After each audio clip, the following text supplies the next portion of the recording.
Hi friends, अभी तक हमने इंटीजर्स के चैप्टर में एडिशन और सब्ट्रैक्शन सीखा है कि इंटीजर्स को कैसे ऐड और सब्ट्रैक्ट करते हैं। अपनी इस वीडियो में हम लोग आज मल्टीप्लिकेशन ऑफ इंटीजर्स सीखेंगे। तो पहला हमारे पास क्या है, multiplication of A positive and a negative integer. एक पॉजिटिव इंटीजर और एक नेगेटिव इंटीजर की मल्टीप्लाई हम कैसे करते हैं।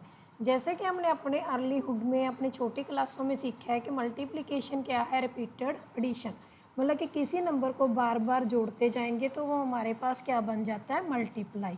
जैसे हम इसको नंबर लाइन पे भी देख सकते हैं कि अगर हमने पॉजिटिव नंबर लेने तो हम राइट साइड की तरफ नंबर जोड़ते जाएं। अगर नेगेटिव को हम कर रहे हैं जैसे -5 -5 -5, तो इसको जब हमने जोड़ना है तो -5 में फिर -5 जोड़े तो ऐसे ये आगे बढ़ती जा रही है। अगर कितनी बार जोड़ा ये देखें, 1 2 3, अगर 3 को 5 से मल्टीप्लाई करें तो हमारे पास आता है 15। नेगेटिव साइन से मल्टीप्लाई किया है तो आएगा हमारे पास -15। इस तरह हम किसी भी नंबर को इस जोड़ के देख सकते हैं। पर ये छोटे नंबर तक तो ठीक है, अगर हमारे पास नंबर बड़े हो जाते हैं फिर हम इस एडिशन रेपिटेशन एडिशन को आगे नहीं जारी कर सकते। तो इसके लिए हमें मल्टीप्लाई सीखनी पड़ती है। मल्टीप्लाई के लिए हमारे पास रूल है, a positive and a negative integer को हम मल्टीप्लाइज कैसे करेंगे। ये एग्जांपल मैंने यहाँ लिखी है, प्लस और माइनस का साइन है, इसको मल्टीप्लाई करने पे हमारे पास आता है नेगेटिव। माइनस और प्लस को भी मल्टीप्लाई करने से हमारे पास आता है नेगेटिव। तो ये देख के हमें क्या समझ आता है कि अगर इन बोथ केसेस में हम देखें कि दोनों जो इंटीजर्स हमें दिए हुए हैं उनको हम मल्टीप्लाई कर लें और फिर उनके आगे नेगेटिव साइन पुट कर दे तो ये हमारे पास बन जाता है। जैसे एग्जांपल हमने दी है कि हमने एक इंटीजर ले लिया 5, दूसरा ले लिया -8, दोनों को मल्टीप्लाई करते हैं होल नंबर की तरह। 5 × 8 बन गया 40 और उसके आगे नेगेटिव साइन लगा दिया, ये बन गया -40। एक और एग्जांपल हम देख लेते हैं, जैसे -6 × 3, एक नेगेटिव इंटीजर है एक पॉजिटिव इंटीजर है। इनको हम होल नंबर की तरह मल्टीप्लाई करें, 6 × 3 18 और आगे लगा दें माइनस, तो हमारे पास ये बन गया कि अगर हम दो इंटीजर एनी टू इंटीजर को मल्टीप्लाई करते हैं और एक नेगेटिव हो एक पॉजिटिव हो, जैसे यहाँ दिया हुआ है a × -b, a × -b, जब -a × b हमारे पास क्या बन जाएगा, a × b, आगे साइन क्या आ जाएगा, माइनस का। ये भी वहाँ पर वही मैंने दिखाया हुआ आपको कि एक नेगेटिव इंटीजर एक पॉजिटिव इंटीजर। दूसरी बारी अगर एक नेगेटिव इंटीजर ये है, दूसरा ये पॉजिटिव इंटीजर है, तो हमारे पास आंसर क्या बनता है, होल नंबर की तरह हमने इनको मल्टीप्लाई कर लेना है और साइन क्या लगा देना है, नेगेटिव। ये तो था कि एक पॉजिटिव और एक नेगेटिव इंटीजर की मल्टीप्लाई करेंगे तो हमारे पास आंसर आएगा नेगेटिव। अब हमारे पास अगला क्या है कि multiplication of two negative integers. अगर हम दो नेगेटिव इंटीजर को मल्टीप्लाई करेंगे फिर हमारे पास क्या आएगा, तो इसको हम एक एग्जांपल से बड़ी आसानी से समझ सकते हैं। ये मैंने एक एग्जांपल ली है कि एक दोस्त और एक दुश्मन की। जैसे हम फ्रेंड मीन दोस्त और एनिमी मीन्स दुश्मन। फ्रेंड के लिए मैंने पॉजिटिव साइन सेलेक्ट किया और एनिमी के लिए नेगेटिव।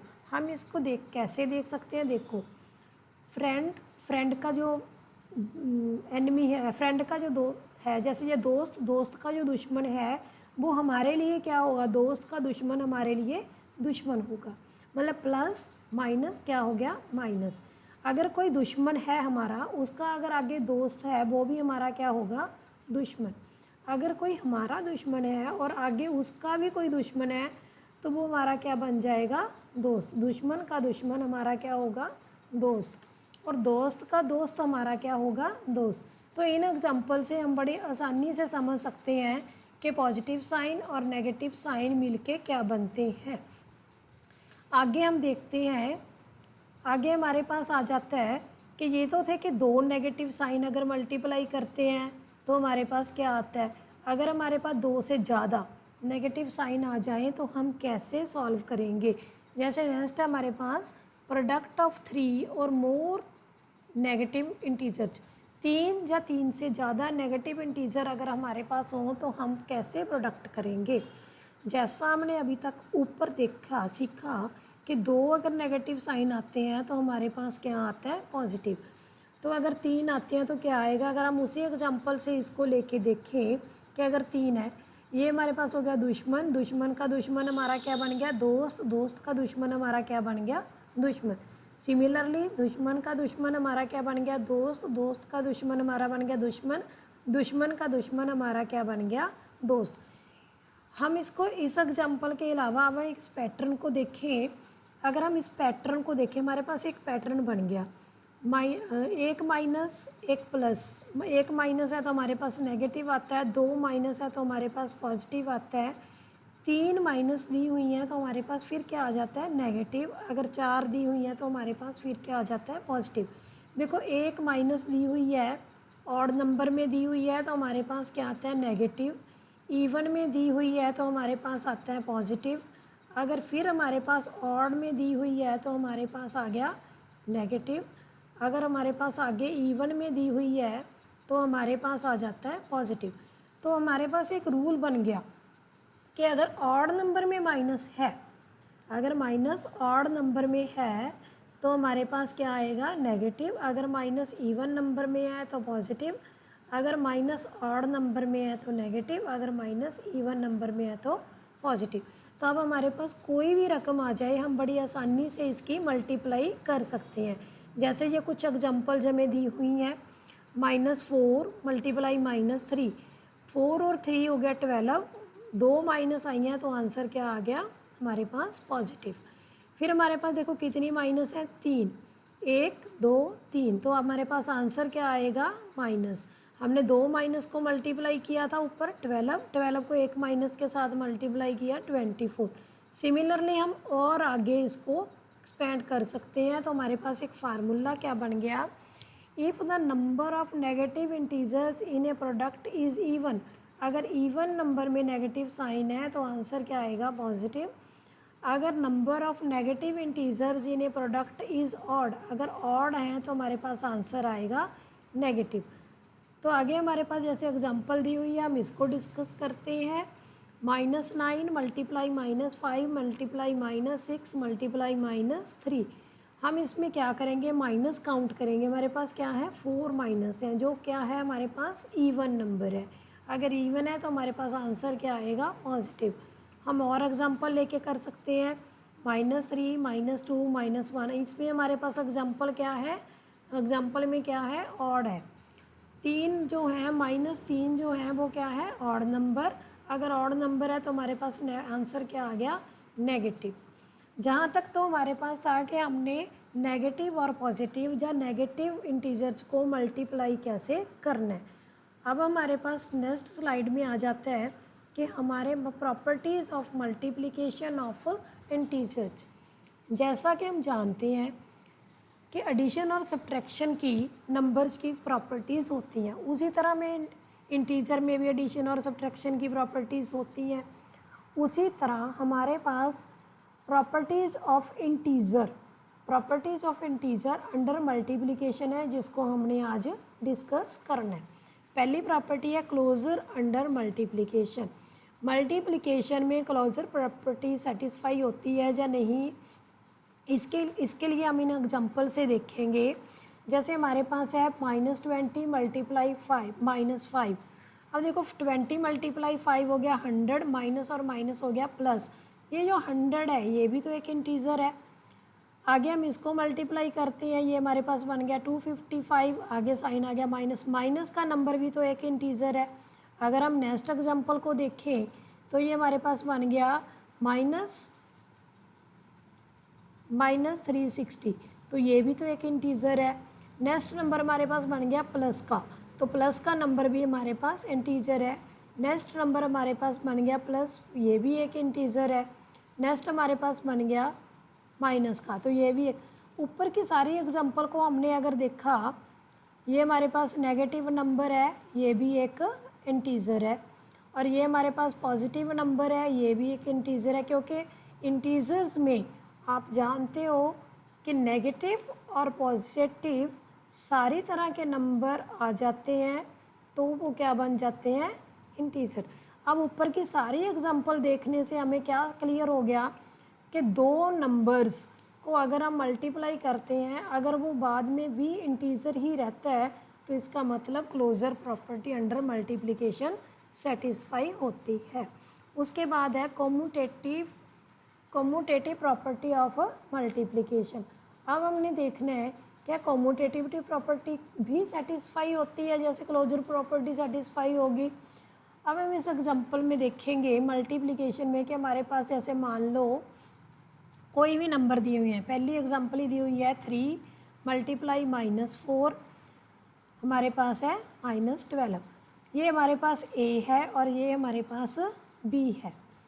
अगर हम इनकी प्लेस बदल दें, A की जगह पे हम लोग B लगा दें और B की जगह पे A लगा दें, तो हमारे पास क्या रिज़ल्ट फिर भी सेम आता है, ये हमने देखना है।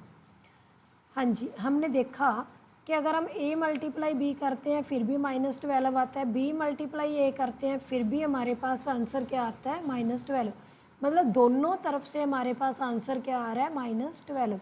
तो एक तो होगी। अगर हम दूसरी देखें तो इसमें अगर हम एग्जांपल में देखें, ये बन गया हमारे पास -360, ये भी हमारे पास बन गया -360। दोनों तरफ से अगर सेम है तो ये प्रॉपर्टी सेटिस्फाई करती है। मतलब अगर हम A मल्टीप्लाई B कर ले, जब B मल्टीप्लाई A कर ले, आंसर इज सेम।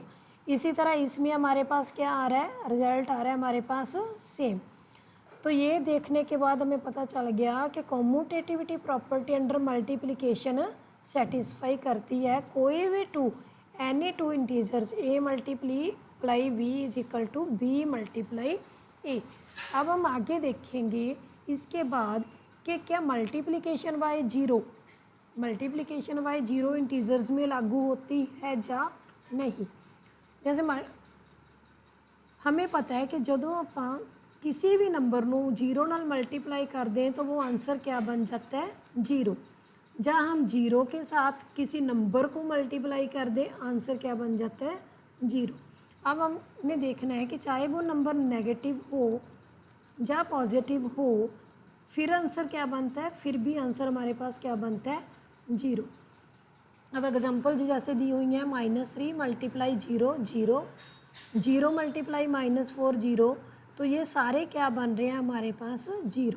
तो जिससे हमें क्या पता चलता है, इन जनरल हमें क्या पता चलता है कि any integer A multiply by 0 और 0 multiply by any integer, result क्या आ गया हमारे पास, 0। तो इस आइडेंटिटी को हम क्या कहते हैं, मल्टीप्लिकेशन बाय 0 इंटीजर के लिए सेटिस्फाई होती है। उसके बाद है मल्टीप्लिकेटिव आइडेंटिटी। अब 0 के बाद हमारे पास क्या आ गया, मल्टीप्लिकेटिव आइडेंटिटी। हम जानते हैं कि 1 इज़ द मल्टीप्लिकेटिव आइडेंटिटी। जो 1 है वो मल्टीप्लिकेटिव आइडेंटिटी है होल नंबर्स के लिए। होल नंबर में क्या होता है कि कोई भी whole number, any whole number जिसको हम 1 से मल्टीप्लाई करें, आंसर अगेन हमारे पास सेम होल नंबर आ जाता है। होल नंबर मल्टीप्लाई 1, आंसर हमारे पास क्या आता है, होल नंबर। तो अब हमने देखना है कि क्या वो इंटीजर्स के लिए भी लागू होती है। इस एग्जांपल में जैसे हम ऊपर देख रहे हैं कि -3 एक इंटीजर नंबर है, उसको अगर हम 1 से मल्टीप्लाई करते हैं तो आंसर क्या आता है, -3। सिमिलरली -4 एक इंटीजर नंबर है, उसको अगर हम 1 से मल्टीप्लाई करते हैं तो आंसर आता है -4। 1 को अगर हम इंटीजर से मल्टीप्लाई करते हैं, 1 आगे ले आते हैं, इंटीजर पीछे ले जाते हैं, फिर भी आंसर हमारे पास इंटीजर की वैल्यू ही आती है। ये आ गया हमारे पास -6। सिमिलरली हमारे पास पॉजिटिव इंटीजर अगर हम ले लेते हैं तो ये बन गया 1 मल्टीप्लाई 5, 1 मल्टीप्लाई ये हो गया 8, 3। सारी एग्जांपल देखने के बाद हमें क्या पता चला है कि अगर हम किसी भी इंटीजर को 1 के साथ मल्टीप्लाई कर दें, जब 1 के साथ किसी इंटीजर को मल्टीप्लाई कर दें तो आंसर हमारे पास क्या आएगा, इंटीजर जो हमारे पास दिया हुआ गिवन इंटीजर, वही हमारे पास क्या आ जाएगा, एक आंसर। तो इसे कहते हैं मल्टीप्लिकेटिव आइडेंटिटी ऑफ इंटीजर। उम्मीद है कि आपको ये सारा क्लियर हो गया होगा।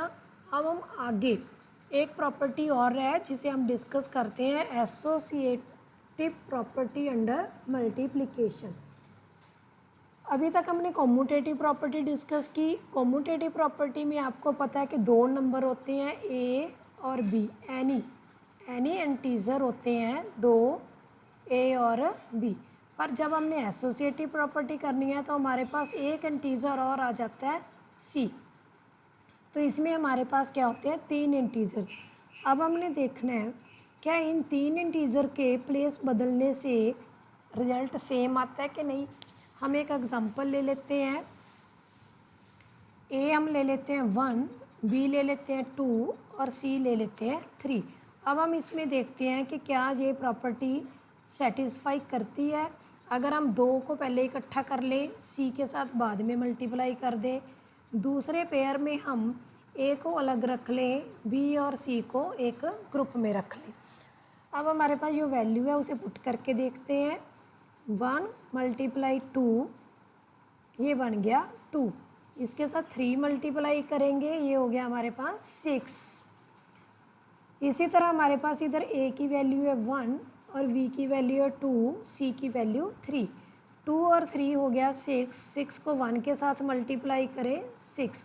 ये हमारे पास क्या बन गया, दोनों तरफ लेफ्ट हैंड साइड पे भी हमारे पास 6 आ गया और राइट हैंड साइड पे भी हमारे पास 6 आ गया। मतलब दोनों की वैल्यू क्या आ गई हमारे पास, सेम। हम ऐसे कोई और एग्जांपल ले सकते हैं, नेगेटिव में ले सकते हैं। जैसे हमने और एक एग्जांपल ली, इसमें ए को हमने -2 ले लिया, बी को 3 ले लिया और सी को हमने मान लो 4 ले लिया। उसी में हम लगा के देखते हैं कि क्या हमारे पास ये वैल्यू सेटिस्फाई करती है।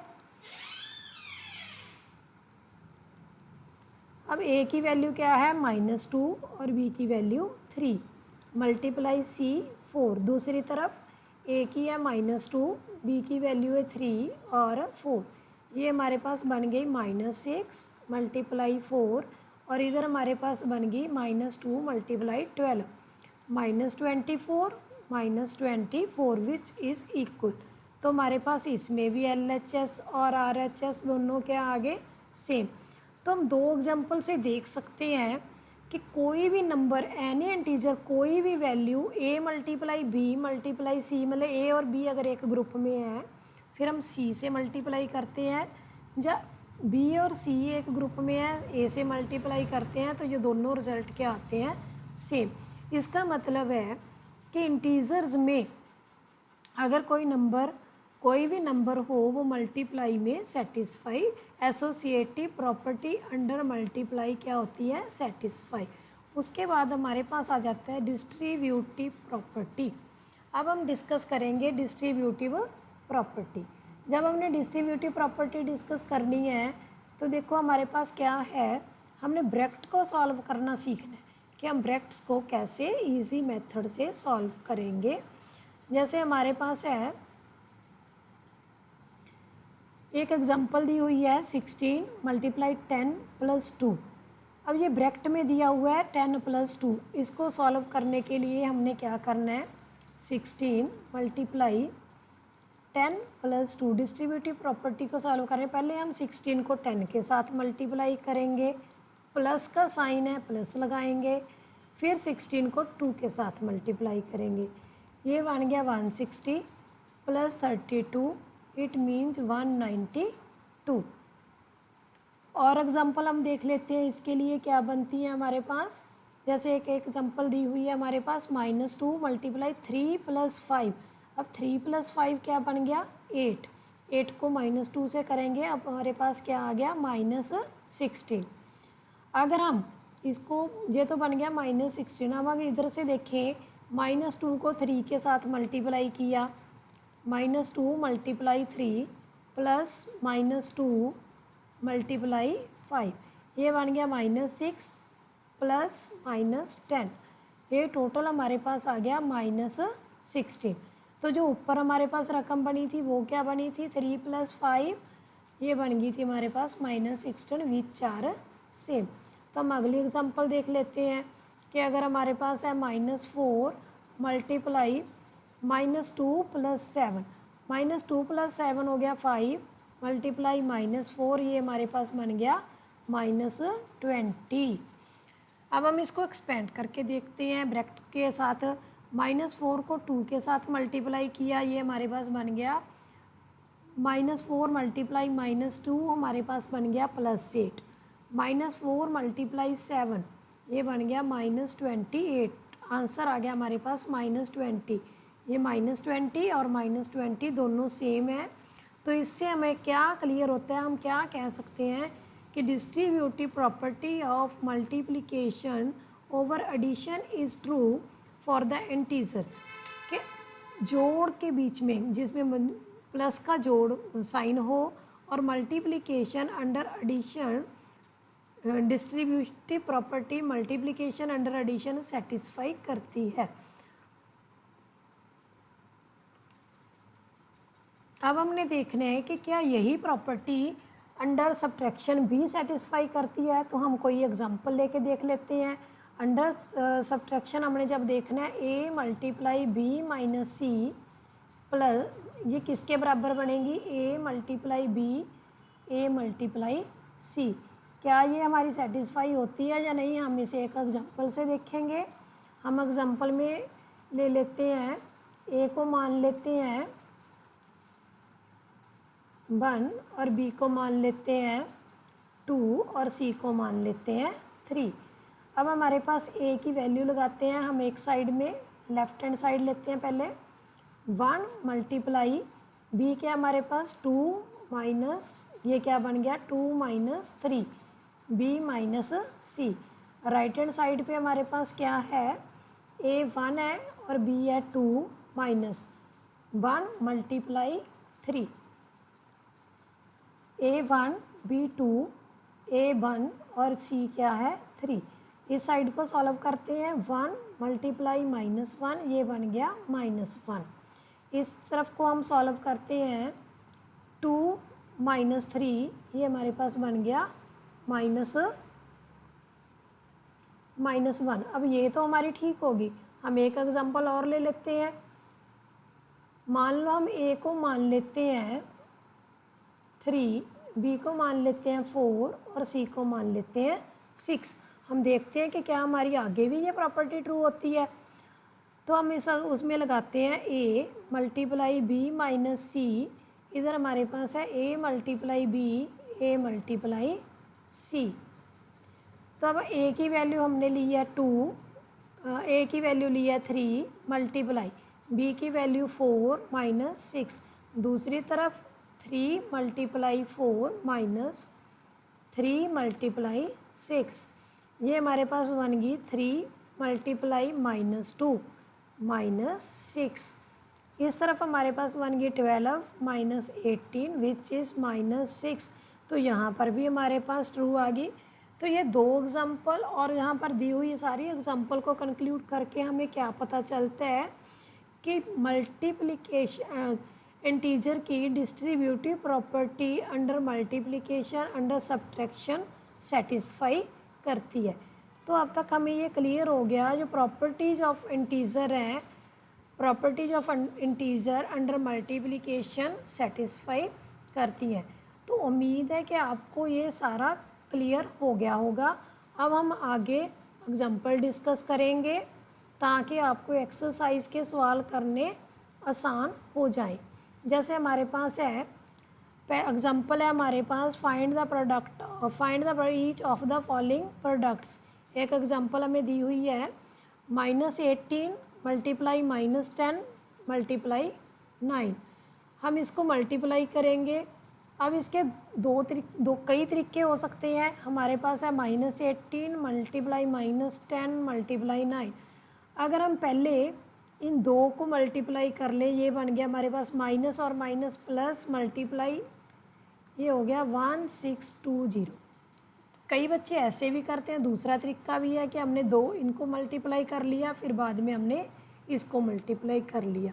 इसमें हमने क्या देखा कि 2 माइनस है तो आंसर क्या आएगा हमारे पास प्लस में। नेक्स्ट क्वेश्चन में हमारे पास कितनी माइनस है 1 2 3, तो हमारे पास आंसर क्या आएगा नेगेटिव। इसमें हम इजी करने के लिए क्या कर सकते हैं, 2 और 5 को मल्टीप्लाई कर लें। -2 मल्टीप्लाई -5 -10 हो गया।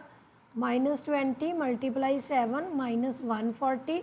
फिर हम इन दोनों को मल्टीप्लाई कर दें तो ये मल्टीप्लिकेशन आपके लिए थोड़ी इजी हो जाएगी। ये बन गया माइनस और यहाँ पर बन गया प्लस, ये हमारे पास है प्लस माइनस, ये बन गया -1400। नेक्स्ट हमारे पास क्वेश्चन है एग्जाम्पल 4, इन ए क्लास टेस्ट कंटेनिंग 15 क्वेश्चंस। एक क्लास में बच्चों का टेस्ट लिया गया जिसमें टोटल क्वेश्चंस लिए गए 15।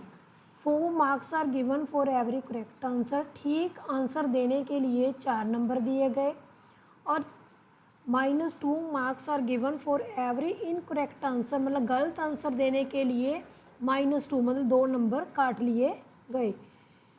Gurpreet attempts all questions but only 9 of her answers are correct. अब गुरप्रीत के करेक्ट आंसर कितने थे? 9। तो इनकरेक्ट आंसर कितने बच गए? हम इसमें से माइनस करके देख लेंगे। 15 - 9 6। हमने इसमें पता करना है बट इज़ हर स्कोर के उसका टोटल स्कोर कितना था। अब देखो करेक्ट आंसर के लिए हमें मिले हैं 9 × 4 36 मार्क्स मिले हैं और इनकरेक्ट आंसर के लिए हमारे से कितने नंबर कट गए? -2। ये तो हमारे पास करेक्ट आंसर के हो गए और इनकरेक्ट आंसर के हमारे उसको मिले हैं -2। -2 एक के मिले हैं तो 6 के हो गए -12। अब हमने देखना है कि उसका टोटल स्कोर क्या था। टोटल स्कोर उसका है 36 में से उसके 12 अंक कट गए तो उसको मिले हैं 24 मार्क्स। सेकंड है हमारे पास, one of our friend gets only 5 answer correct. Second part में क्या है कि उसकी एक सहेली या उसका एक मित्र जिसके सिर्फ 5 आंसर ही करेक्ट थे तो उसको कितने मार्क्स मिलेंगे? 20। तो अब इसमें यही पूछा था कि but will B her score के उसके कितने मार्क्स हैं। अब नेक्स्ट एग्जांपल है हमारे पास, ये आपको क्लियर हो गया होगा कि जो करेक्ट आंसर है वो पॉजिटिव मार्क्स के साथ हमने शो करना है, जो इनकरेक्ट है उसको नेगेटिव साइन के साथ। नेक्स्ट एग्जांपल है हमारे पास, suppose we represent the distance above the ground. अगर हम ग्राउंड से ऊपर वाले डिस्टेंस को पॉजिटिव मानते हैं और ग्राउंड से नीचे वाले डिस्टेंस को नेगेटिव मानते हैं तो हमने नीचे वाले इस क्वेश्चन का आंसर देना है। An elevator descends into a mine shaft at the rate of 5 metre per minute, कि 5 मीटर पर मिनट के हिसाब से एक एलिवेटर नीचे खड्डा खोदा है, but will be the position after 1 hour. तो 1 घंटे बाद वो कितनी खुदाई कर देगा। तो इसके बाद इसमें क्या है कि 5 मिनट में कितनी 1 मिनट में वो कितना नीचे को जाता है? 5 मीटर। 1 मिनट में 5 मीटर वो बिलो जाता है। तो 60 में कितना जाएगा? 5 × 60 क्या हो गया हमारे पास? 300। अब वो नीचे की तरफ जा रहा है तो हमारे पास क्या आएगा? -300, नेगेटिव साइन आएगा साथ में। ये -300 मीटर, मतलब कि जो -300 आ गया तो हम उसे लिख सकते हैं 300 मीटर बिलो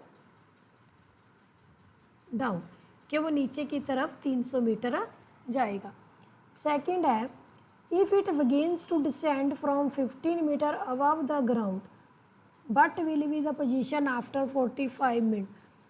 अगर वो पोजीशन चेंज कर लेता है एलिवेटर तो वो if it begins to descend from 15 metre above the ground, अगर वो ऊपर से मान लो वो 15 मीटर ऊपर से जो ज़मीन के ऊपर है वहाँ से उसने शुरू किया तो 45 मीटर की उसकी कितनी बनेगी ये आपने बताना है। तो इसमें क्या है, 5 हमें दिया हुआ है कि -5 के हिसाब से वो जा रहा है पर मिनट, तो 45 मिनट में वो जाएगा 225 मीटर वो डाउन जाएगा। तो फाइनल पोजीशन उसकी क्या होगी? अब 15 मीटर जो उसका है उसने स्टार्ट कहाँ से किया था? ये उसका अबव लेवल है, यहाँ पर है 15 मीटर, जहाँ पर है ग्राउंड लेवल, और उसने इस तरफ को नीचे आना शुरू किया। टोटल उसने कितने मिनट लगाए? 45 मिनट। 15 मीटर तो वो पहले ये आया नीचे, 15 मीटर नीचे ये आया, फिर उसने जो डिसेंडिंग पोजीशन में लिए 45 मिनट में -225 और +15। अगर हम इन दोनों को जोड़ते हैं तो हमारे पास क्या बनता है, -210 मीटर वो बिलो गया ग्राउंड लेवल के। तो इतना सारा सीखने के बाद मुझे उम्मीद है कि आपको ये सारा चैप्टर अच्छे से क्लियर हो गया होगा। तो आप अपने एक्सरसाइज के क्वेश्चंस को बड़ी आसानी से कर सकोगे। आगे हमारे पास है डिवीज़न ऑफ इंटीजर्स। अब हमने आगे सीखना है कि इंटीजर्स को डिवाइड कैसे करते हैं। अभी तक तो हमने मल्टीप्लाई सीखा है, अब हम सीख रहे हैं कि इंटीजर्स को डिवाइड कैसे करते हैं। हमें ये तो पता है कि हमने अगर एक नंबर को दूसरे नंबर को डिवाइड करना है, छोटी क्लासों में हम सीख लेते हैं डिवाइड करना। मल्टीप्लाई करना भी हमने सीखा, जैसे हमने 15 को 5 से डिवाइड करना है तो 5 के टेबल में 15 कहाँ आता है, 3 पर, तो हमारा आंसर क्या आ गया, 3। अगर हम 3 से डिवाइड करना है तो 3 के टेबल में 15 आता है हमारा 5 पर, आंसर हमारे पास क्या आ गया, 5। तो इस तरह हम और एग्जांपल देख लेते हैं। -12 को -6 से अगर हमने डिवाइड करना है तो हमारे पास क्या आएगा, -12। पहले तो माइनस और माइनस, अगर हमारे पास दो साइन आ जाते हैं, एक माइनस और एक माइनस, तो ये दोनों क्या बन गए, पॉजिटिव। ये कट के हमारे पास आ गया 2, आंसर आ गया हमारे पास प्लस का 2। सिमिलरली हम और किसी एग्जांपल को देख लेते हैं। -20 डिवाइड बाय 5। अब हमारे पास साइन एक है, नेगेटिव साइन में आंसर आएगा। 25 के टेबल में 20 आता है 4 पर, तो हमारे पास आंसर क्या आ गया, 4।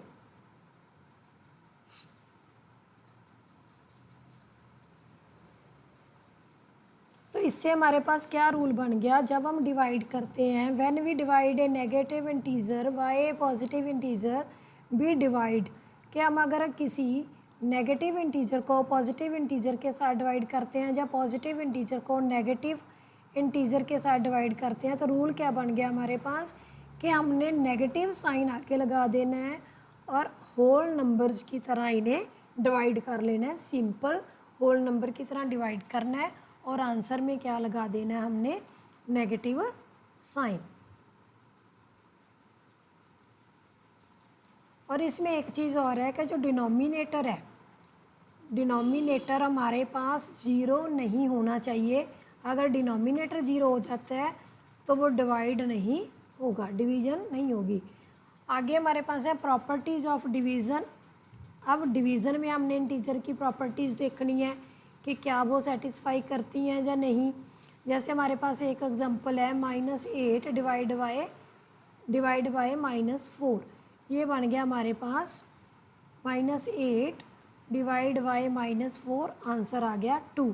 अगर हम इसको उल्टा कर दें, -8 हमारे पास क्या है, ए, और -4 हमारे पास है बी।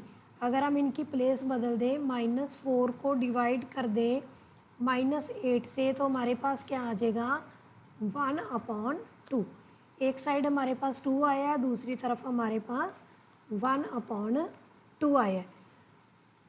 तो ये देखो, ये तो एक इंटीजर है, जो 2 है वो क्या है, एक इंटीजर है। पर ये क्या एक इंटीजर है, क्योंकि अभी तक तो हमने ये नहीं पढ़ा कि फ्रैक्शन वाला जो नंबर है वो भी इंटीजर है।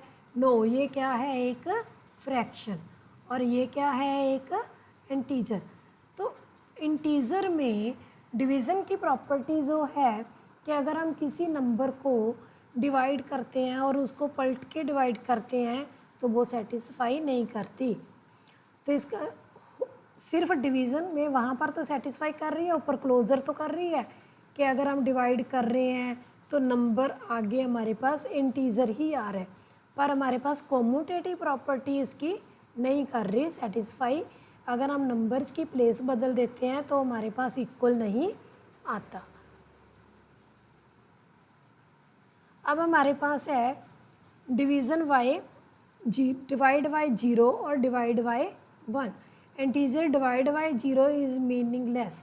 अब हमें पहले भी पता है कि अगर हम किसी नंबर को 0 के साथ डिवाइड करते हैं तो वो डिवाइड नहीं होता, वो क्या है, नॉट डिफाइंड। ये क्यों है, अगर हम 0 को किसी नंबर के साथ डिवाइड करते हैं वो डिवाइड हो जाता है, ये क्यों है। देखो, अगर हम हमारे पास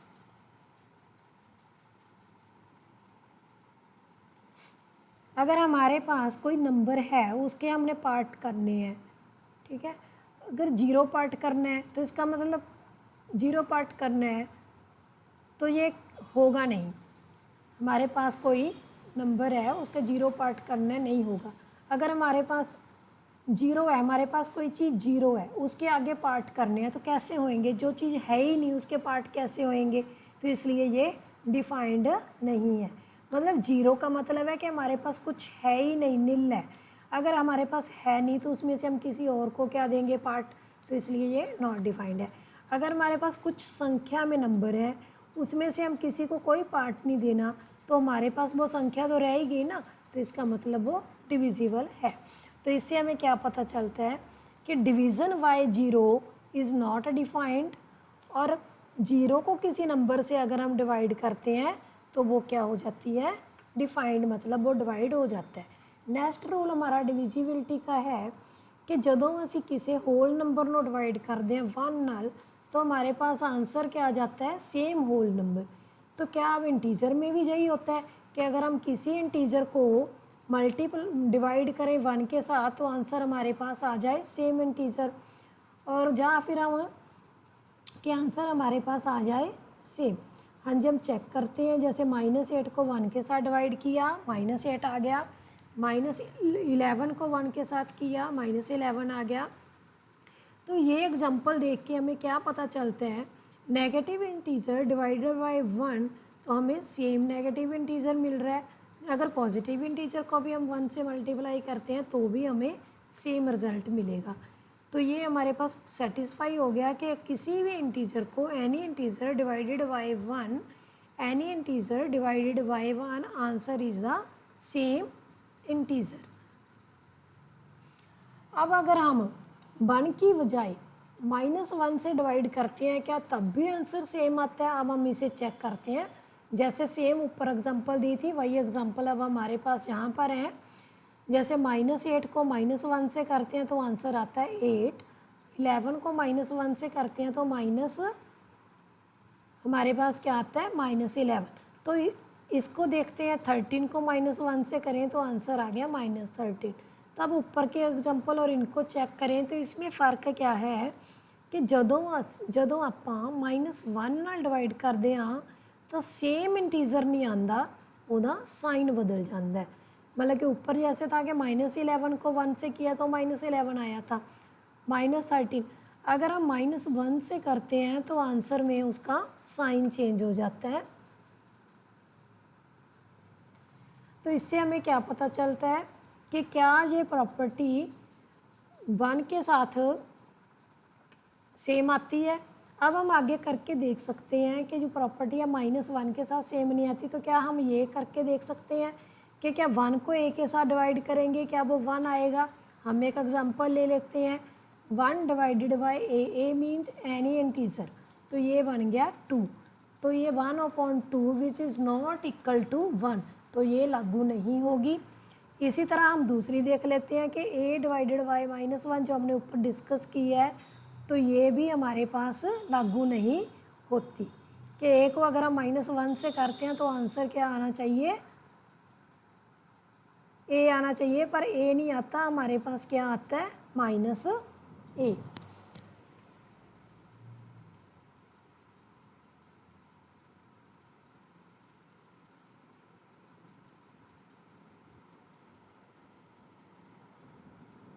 तो अब हम आगे देखेंगे इसमें कि क्या ये माइनस की डिवाइड करने के बाद ये सारी प्रॉपर्टीज एसोसिएटिव। अब हम अगर 3 नंबर्स को ले लें, हमारे पास है जैसे ये एग्जांपल दी हुई है -16 divided by 4 again divided by -2। क्या ये इसके बराबर होएगी? -16 डिवाइडेड बाय 4 डिवाइडेड बाय -2, क्या ये दोनों बराबर होएंगी? हमने ये देखना है। -16 को अगर हम 4 से डिवाइड करते हैं ये बन गया -4। आगे हम इसको -2 से डिवाइड करेंगे, ये बन जाएगा हमारे पास 2। इस तरफ हमारे पास है -16 डिवाइडेड बाय 4 को अगर हम -2 से डिवाइड करते हैं आ गया हमारे पास -2। 16 को -2 से करते हैं तो हमारे पास आ गया 8। क्या ये बराबर है? नॉट, ये दोनों बराबर नहीं है। तो इससे हम क्या कह सकते हैं कि division is associative for integers satisfy नहीं होती, कि एसोसिएटिव प्रॉपर्टी में डिवीज़न में इंटीजर्स के लिए ये सेटिस्फाई नहीं होती। तो आज की हमारी वीडियो में 7th क्लास का मैथ का फर्स्ट चैप्टर इंटीजर कंप्लीट हो गया। मेरी पहली 2 वीडियो में मैंने आपको इंटीजर को नंबर लाइन पे रिप्रेजेंट करना और एडिशन सब्ट्रैक्शन सिखाया था। इसमें सारी मल्टीप्लाई की प्रॉपर्टीज़ हमने डिस्कस की हैं।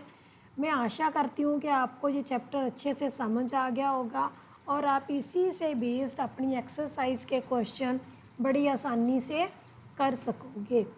और ये भी उम्मीद करती हूँ कि आप मेरी वीडियो को देखोगे और देखने के बाद लाइक करोगे, सब्सक्राइब करोगे और आगे शेयर करोगे। Thank you.